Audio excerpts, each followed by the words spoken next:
목사님은 원장님이라고 부르고 동기들에게 회원님이라고 부르는 실수를 하는 교회 공동체 새내기입니다.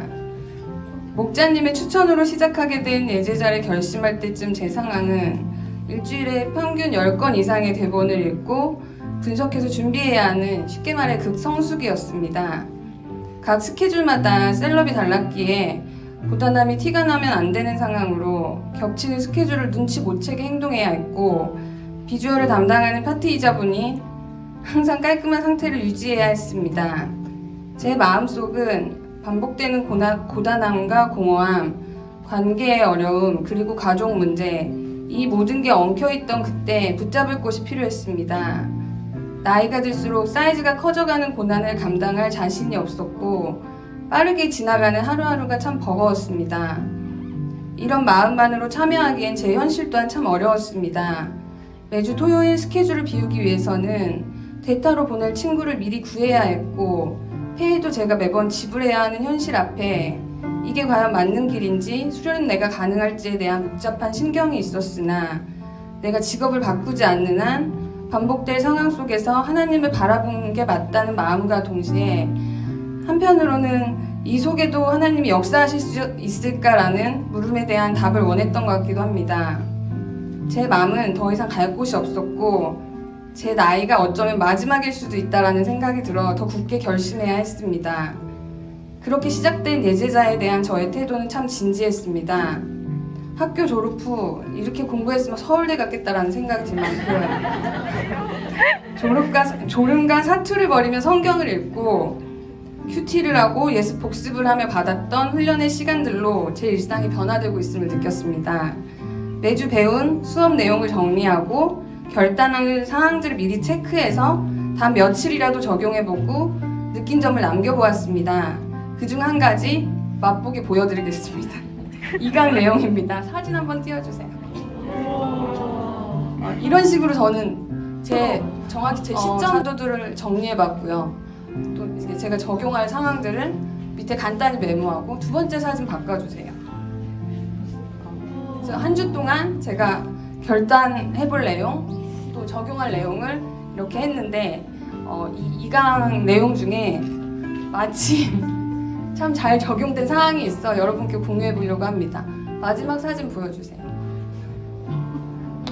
특별 새벽 기도의 시작을 앞둔 주일날 콰이어 모집을 알게 되었고, 상황을 초월해 하나님만을 의지했던 사도들의 마음을 따라가 보자는 마음으로 결단해보고 용기 내어 저의 기도 후원자 셀 언니 두 분께 권유해보아 저 자리에 설 수 있었습니다. 전날 촬영이 새벽 3시에 끝났는데 잠을 온전히 포기하고 바로 교회에 갔던 그 새벽길은 온전히 저를 하나님께 맡기는 시간이었습니다. 예배 후 바로 시작해야 했던 스케줄 속에서 저는 고단함보다는 단단히 저를 잡아주시는 하나님을 느낄 수 있었고, 남은 훈련의 원동력이 되었습니다.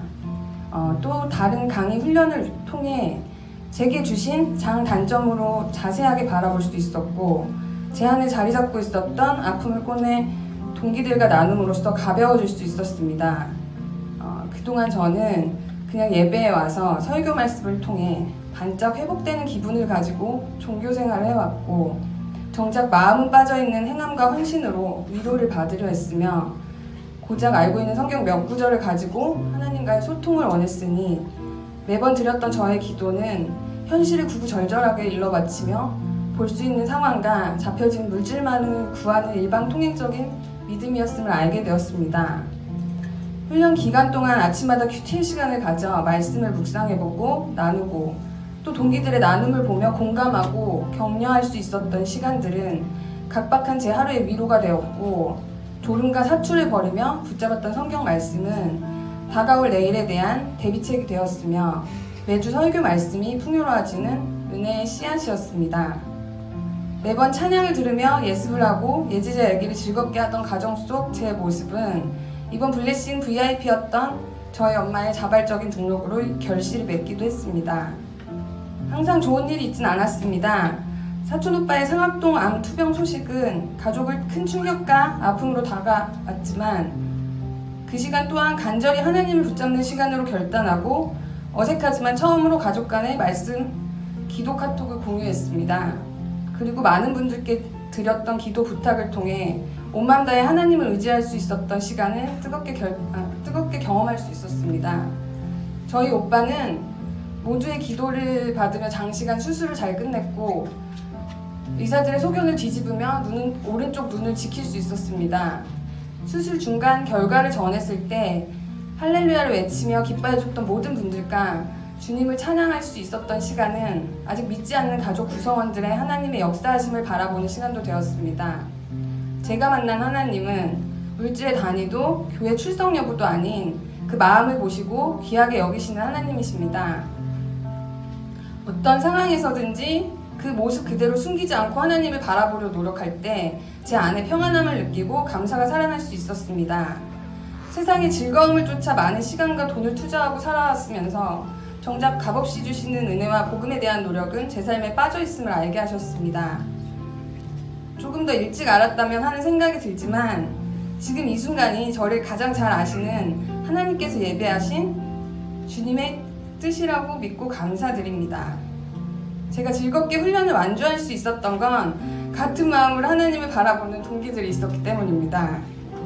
우리 영적 리더 주춧돌 3인방 우리 소영 언니, 승아 언니, 지인이, 기둥 같은 두 형제 듬직기환, 주성, 만춘, 사랑스러운 지윤이 이 자리에 함께하지 못했지만 혜진이, 진이, 유경이, 지영이, 인숙이, 그리고 정희연 목사님 함께할 수 있으면 기쁨이었고 나눌 수 있으면 감사했습니다. 또한 목사님이 청년부 마지막 예제자가 될 수 있어 큰 영광입니다.